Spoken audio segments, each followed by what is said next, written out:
Kung ang edukasyon daw ang sagot sa kahirapan, bakit ang dami-dami mga edukado ang sangkot sa pagnanakaw?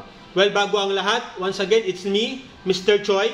So, gaya din yan sa sinabi ni Spider-Man or ni Tobey Maguire, mga ka-mindset, sa pelikulang Spider-Man. Sabi niya nga doon, great power comes great responsibility. So, in line with that, connected kasi yan, mga ka-mindset, na ang edukasyon ay kaalaman, karunungan, at pwede natin siyang maging kapangyarihan. So, pag meron kang kapangyarihan, nandun yung great power comes great responsibility. So, ibig sabihin, responsibility. In short, response and ability. So, paano mo siya ginawang maging sandata na makatulong sa kapwa, umahon sa kahirapan, pumrotekta at gumabay sa mga maralitang Pilipino, sa mga walang kakayahang protektahan ng kanilang sarili.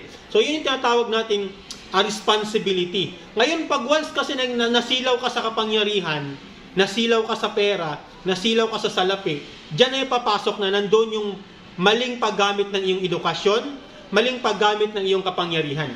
Kaya, masasabi ko lang, mga ka-mindset, no, yung mga taong naging gahaman sa kapangyarihan, naging gahaman sa pera, yun yung maling paggamit ng kanilang edukasyon, ng kanilang kaalaman at karunungan. Kasi nagiging walang saysay ang edukasyon, para sa akin nagiging walang saysay at nagiging walang kabuluhan ang iyong karunungan o ang iyong kapangyarihan kung gagamitin mo lang din naman ito sa katarantaduhan, pagnanakaw, pang-aabuso, pang-aapak o pang-aapi ng iyong kapwa.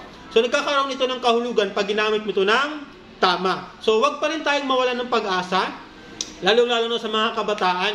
Mag-aral pa rin kayo ng mabuti, tapusin nyo yung pag-aaral hanggat maaari, hanggat ginagapang kayo ng nanay at tatay ninyo o kung sino mang tumutulong sa inyo, wag na wag nyo pa rin kalimutan ng pag-aaral. Kasi gaya ng sinabi ko, ang pag-aaral o ang karunungan ay kaalaman, kapangyarihan. So, pag may great power, may great responsibility ka. So, pwede kang tumulong sa kapwa, pwede mong iahon sa kahirapan ang buhay mo, sa matinong paraan, sa mabuting paraan.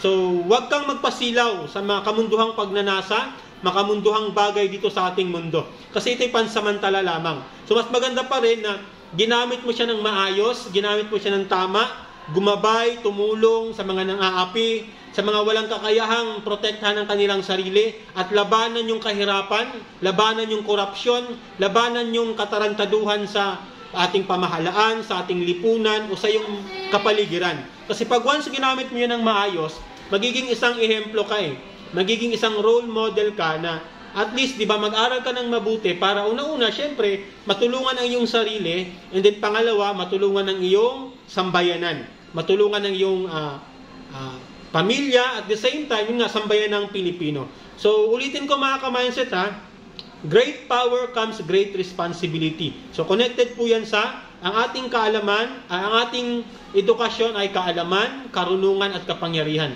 So, gamitin natin ito ng maayos, na may maigi at pag-iingat na responsibilidad. So, once again, sana okay tayong lahat ngayon. Mindset is power.